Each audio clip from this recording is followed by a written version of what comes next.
So I'm back at work after a week of being off. And, when you're off, you have some moments of clarity. And I certainly had one in the middle of last week. I have to wake up extremely early for work, even though I don't have to commute anymore. I still have to wake up at 4:30 in the morning. And last week when I was off, I left my alarm on. And I actually liked it because I would wake up at 4:30, I would be awakened by my phone, and then I'd be like, I don't have to go to work. I could go back to sleep. Seriously, the feeling of going back to sleep is better than most feelings. But come Wednesday of my vacation, I woke up at 4:30 and I felt so incredibly sad. I think I cried or was close to tears because I thought, okay, I don't have to get up now, but next week I do have to wake up at 4:30 for real. And it's just so sad. It's so wrong. It's so unfair to me. I was literally feeling sorry for myself because I thought this is not fair to me. I shouldn't have to wake up at 4:30. And then I thought, okay, it's not so much that I have to wake up at 4:30, but it's that I have to wake up this early every day to do something I don't want to do. I'm in my chosen field, but I'm not in my chosen profession. And, because I'm a scaredy cat. I mean, also, my chosen profession takes some work to get into, and it's not only is it hard to get into it sometimes, but it's hard to stay there. Just the nature of the business. But I thought, well, okay, in my profession or in my field, it's normal to have to wake up this early. That's just the nature of the beast. But okay, at least I could, even if I have to wake up at 4:30, I should at least be waking up and doing this to myself and my body every day for something that I love. I should be waking up this early for a good reason. And I just felt so sad, like I had let myself down.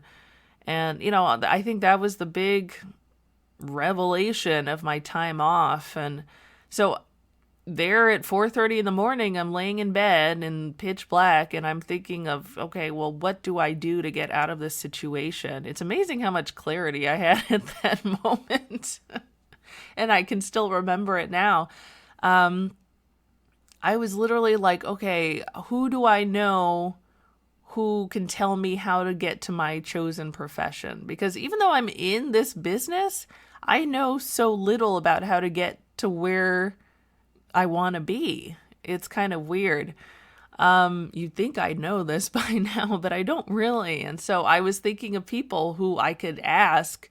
And I was sitting there literally thinking, like, let me get on Facebook right now. Let me get on Messenger and message someone right now to ask them. And I thought of a couple of names. Actually, I thought of 3 names. And one of them, I was like, One of them would actually be very good to ask, but I just don't want to deal with them right now. But actually, there's another person I could ask, and he's nice. So that's someone I could ask. So, I've got 3 names in mind of people that I could ask about how do I get out of this current situation and into something that I want to be in. So I can wake up at 4:30 in the morning and be like, yes, I get to wake up and do what I love. I get to wake up and, take care of me, do something for me and not, do this drudgery for someone else. I mean, yes, I'm getting paid for it. So I'm grateful. Boy, I am actually very grateful for this job because it's kind of a rare situation in this field to have a very stable job, and things have remained stable, knock on wood, through this whole pandemic. So, I guess I'm saying this to sort of remind myself of this moment of profound clarity and extreme sadness that I had at 4:30 in the morning. So, to kick myself in the ass and do something about it. Obviously, because I'm a scaredy cat, I'm scared to reach out to these people. And they're perfectly nice people who I'm sure would have no problem taking 5 minutes out of their day to give me some advice. A couple of them have before. And, it's no sweat for them to give me some direction. And I don't know, but, of course I'm scared and I'm shy. I don't like reaching out to people. I don't like reaching out to random people I haven't talked to in forever. I don't like the idea of showing these people that I have no idea what I'm doing. I want to, even though I don't know what I'm doing, and even though I've been in this field for a long time, I don't want other people to know that. So I feel like I'm showing my hand. Like, she should know this by now. And then, I don't know, I guess there's a part of me that's afraid that, okay, they'll give me some advice on what to do, and I won't know how to do it, or I'll be scared, or, the perfectionism will pop in, and, the Brenda will intercede and stop me. Well, if I can't do the next step perfectly, then I can't do it at all, and I'll just sit here and worry about the next steps. But, whatevs.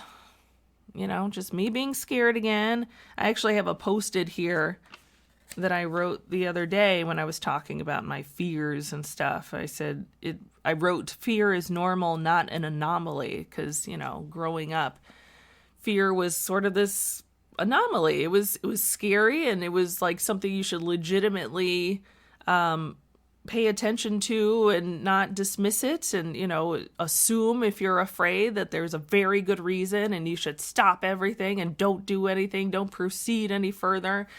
But my therapist had to remind me, no, fear is normal, and it doesn't necessarily mean you're in physical danger. That's the anxiety, where I feel like I'm in physical danger when I'm afraid of something, even though I'm clearly not.